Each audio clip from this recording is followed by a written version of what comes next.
시작하겠습니다. 여러분, 이 사무엘서는 역사와 이스라엘의 역사입니다. 특히 이 사무엘 시작은 이스라엘을 이제는 왕국으로, 왕조로 세우는 그 시작을 알리고 있는 내용이 담겨 있다 보니까 사실 역사의 눈으로 보면 참 재미있습니다. 사무엘이 이스라엘의 마지막 사사가 되고 선지자, 선견자의 사명을 이제는 사울에게 넘기는 과정 속에 있는데요. 그 과정을 주목하자는 것이죠. 어제 말씀 기억하십니까? 사무엘상 10장에 보면 여러분 사무엘이 사울에게 기름을 부었지만 기름을 부음 받은 사울 스스로도 확신이 없고, 그리고 사울을 바라보는 백성들의 그 시선도 완전히 하나가 되지 않았습니다. 어제 10장 후반부에 보면 이런 말씀 있지 않습니까? 사울을 바라보는 두 가지 시선이 있습니다. 하나님 마음에 합한 자, 이 사람들은 그래 저 사람을 통해서 하나님이 일을 하시겠다라고 생각하지만, 반대로 여러분 마음이 합하지 않은, 감동되지 않은 사람들은 어떤 불량배라고 지칭하면서 이렇게 말하죠. 저 사람이 어떻게 우리를 구원해낼 수 있겠느냐, 이런 의심과 회의가 있는 거죠. 그러면서 항상 구원은 하나님에게 있다라고 하는 그런 신앙이 아니라 인간적으로 나랑 별반 다를 것 없는데 멸시하고 비판했던 사람이 많았다는 것이죠. 여러분, 그런 상황 속에 하나님께서는 마치 제가 연출을 하고 각본을 짜시는 하나님의 개입이 오늘 이 역사 가운데 있다는 것입니다. 11장의 말씀인데요. 갑자기 등장하는 이방 족속이 있습니다. 암몬입니다. 요단 동편에 항상 이스라엘 백성들을 괴롭혔던 이방 족속 중에 한 민족입니다. 암몬의 나하스가 쳐들어온 거죠. 그런데 어디로 쳐들어왔냐? 요단 동편에 있던 암몬과 근접해 있었던 길앗 야베스를 치고 들어온 것입니다. 오늘 여러분들이 이 봉독한 말씀을 귀로 눈으로 보았지만 이 나하스가 이스라엘을 모욕합니다. 그리고 겁박을 하는 거죠. 너희 눈을 뽑아버리겠다, 이런 얘기들. 사실 이런 상황들을 보는 게 아니라 이런 상황 가운데 지금 사울을 어떻게 등장하느냐를 볼 것입니다. 여러분, 마치 난세의 영웅이 등장하는 것처럼 사울 스스로도 내가 기름을 부었다, 사무엘을 통해서 여호와의 영이 임했고 그도 예언도 했고, 그리고 다른 사람들의 시선도 바라봄이 있었음에 불구하고 사울 스스로가 이렇게 자발적으로 막 나서지 못했던 그런 불완전한 왕정이 시작됐죠. 사실 기름 부음을 받으면 왕이 된 거거든요. 그리고 또한 선지자, 마지막 사사였던 사무엘에게 인정받았던 것을 통해서 그가 역할을 해야 됨에도 불구하고 사실은 오늘 우리가 보고 있는 11장의 이야기 전까지는 사울이 그냥 잠잠히 있었어요. 왜냐? 10장 마지막 구절이 그랬지 않습니까? 그는 잠잠하였더라. 그런 가운데 이 암몬이 전쟁을 일으켰죠. 제가 한 번 더 표현합니다. 난세의 영웅이 등장하는 것처럼 여러분, 이런 안타까운 소식이 이제 사울 귀에까지 들렸다는 것입니다. 6절 말씀 보실까요? 사울이 이 말을 들을 때 하나님의 영에게 크게 감동되매 그의 노가 크게 일어났다고 얘기하고 있습니다. 여러분, 어떤 소식이었습니까? 길앗 야베스가 암몬에게 정말 모욕을 당하고 그리고 풍전등화와 같은 큰 위협에 처해 있다는 소식을 들었습니다. 그때 사울에게 하나님의 영이 크게 감동되었다고요. 여러분, 하나님께서 개입하시는 것입니다. 하나님께서 이제는 사울을 들어 쓰시려고 하는 것이죠. 7절부터 사울이 이제는 어떻게 시작을 했냐면 한결이의 소를 잡았습니다. 그리고 각을 떴습니다. 여러분, 엊그제 주일 설교에서 제가 이런 멍해를 얘기할 때 시골에 사신 분들은, 농촌에 사셨던 분들은 이 한결이가 무슨 뜻인지 알지 않습니까? 멍해에도 한결이에 씌울 때 한결이는 두 마리죠. 소 두 마리를 잡아서 각을 떴습니다. 여러분, 이건 번제예요. 번제. 하나님 앞에 제사를 드리는 행위죠.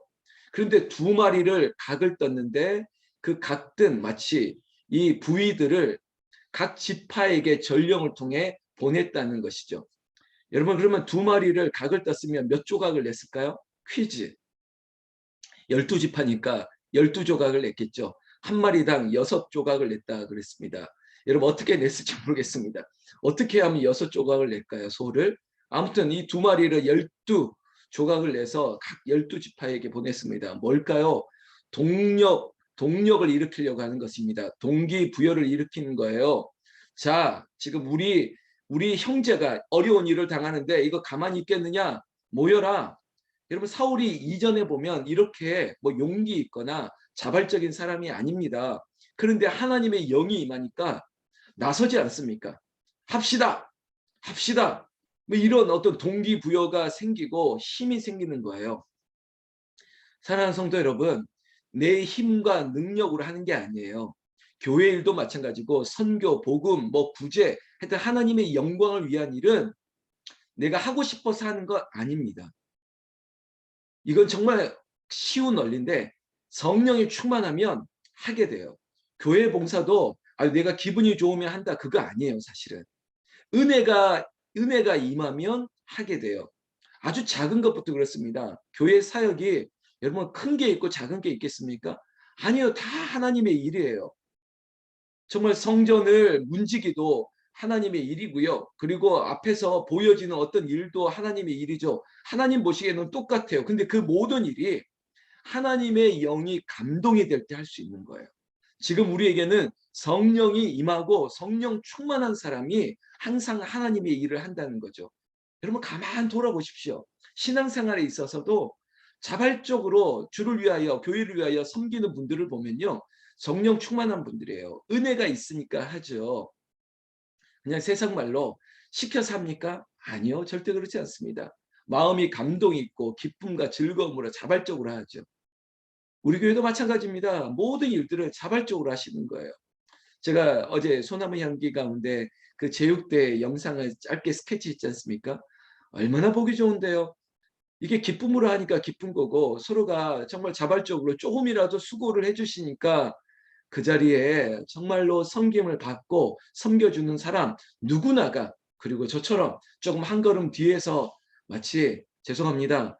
자식 입에 들어가는 그 먹는 입만 봐도 너무 기쁜 것처럼 그게 너무 좋은 거죠. 이 모든 것들이 성령이 임하고 충만하니까 즐거운 것들입니다. 지금 모든 것들이 그래요.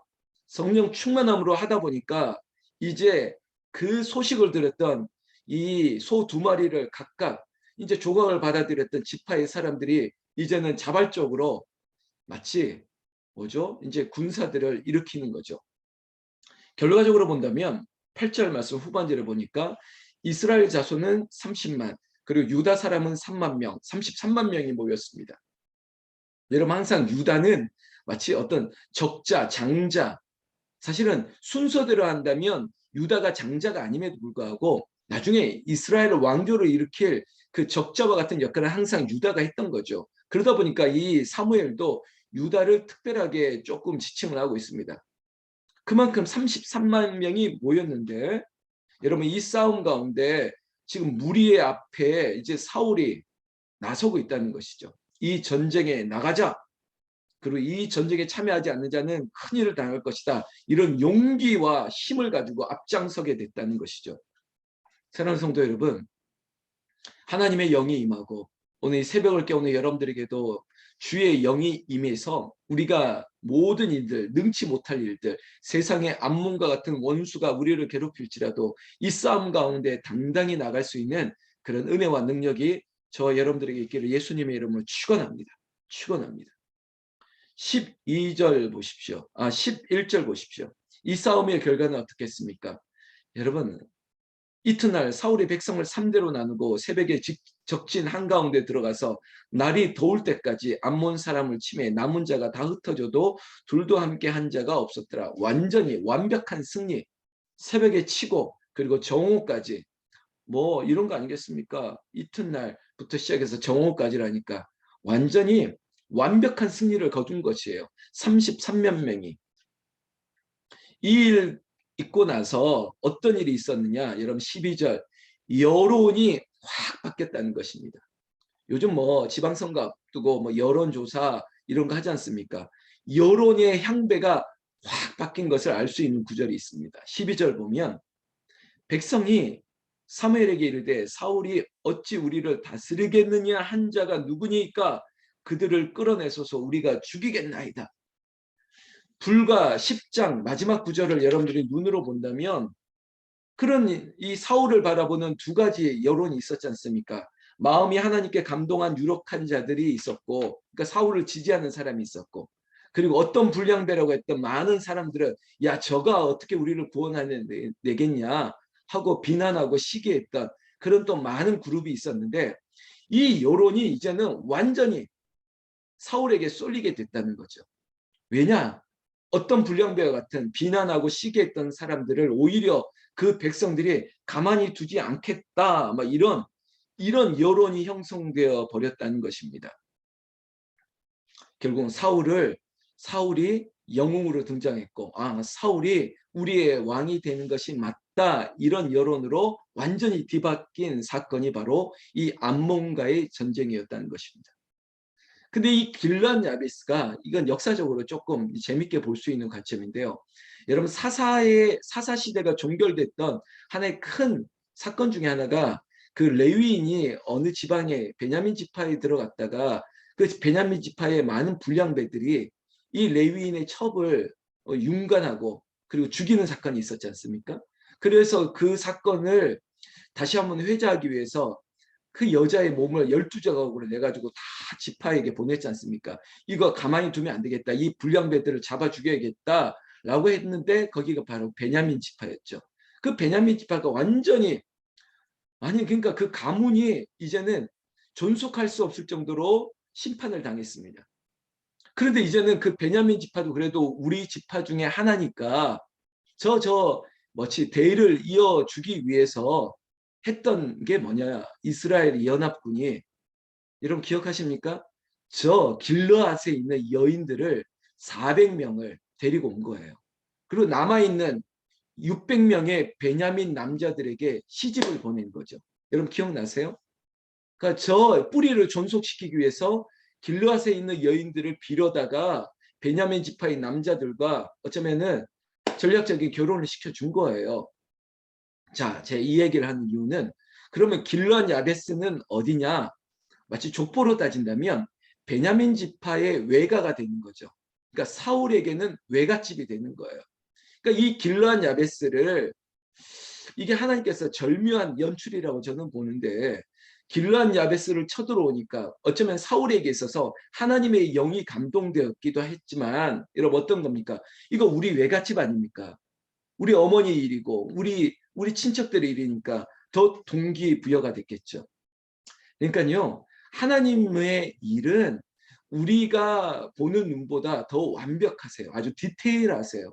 보지 못하는 것들도 보시고 그리고 인간의 약한 것들을 오히려 활용도 하시고 역사로 나중에 보면 사울이 왕이 되어서도 나중에 갈보아 전투에서 죽게 되었을 때 이 사울의 시신을 성벽에 매달아 두고 수치를 당할 때 아무도 나서지 않았는데 누가 나서지 아십니까? 이것도 역사적인 아이러니인데 그때도 또 길르앗 야베스 사람들이 나서서 이 사울의 시체를 수습하고 장사 지내고 애곡했던 일들도 바로 또 베냐민 지파와 관련됐던 이 길르앗 야베스 사람들이었죠. 그러니까 성경을 역사적으로 봐도 참 재미있거든요. 이런 거구나. 이런 일들 때문에 조금 더 또 동력이 일어났구나 이런 걸 볼 수 있는 겁니다. 이 모든 것들이 뭐냐? 저는 이게 바로 하나님의 연출, 하나님의 일이라는 것이죠. 사랑하는 성도 여러분, 이러한 역사적인 배경까지 해서 14절에 보면 사무엘이 백성에게 이르되 오라 우리가 길갈로 가서 나라를 새롭게 하자. 자 이제는 모든 걸 묻고 이제는 우리가 새로운 나라를 만들어 보자. 사무엘이 이스라엘 백성들에게 제안을 할 때 이스라엘 백성도 이 암몬과의 전투 이후에 온전히 여론이 하나가 되어 버린 거죠. 그래서 길갈로 가서 여호와 앞에서 사울을 왕으로 삼고 길갈에서 여호와 앞에 화목제 드리고 화목제가 뭡니까? 서로 마음이 불편했던 모든 것들이 하나가 되어지는 일들 사울과 이스라엘 모든 사람들이 거기서 크게 기뻐했던 일들 비로소 온전한 왕조가 세워지게 되었다는 것입니다. 그 장소가 어디였느냐? 길갈이에요. 길갈. 여러분 길갈도 저는 이것도 하나님이 참 재밌는 분이라는 게 뭐냐면 길갈의 지명이 가지고 있는 뜻이 뭐냐면 수레바퀴, 뭐 굴려보내다 뭐 이런 뜻이 있습니다.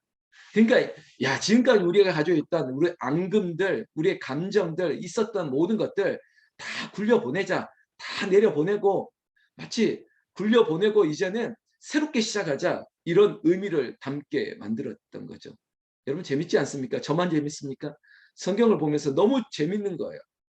사랑하는 성도 여러분, 우리의 인생 가운데 우리를 구하시는 분은 사람이 아닙니다. 결국은 그 사람 뒤에 일하시는 하나님이세요.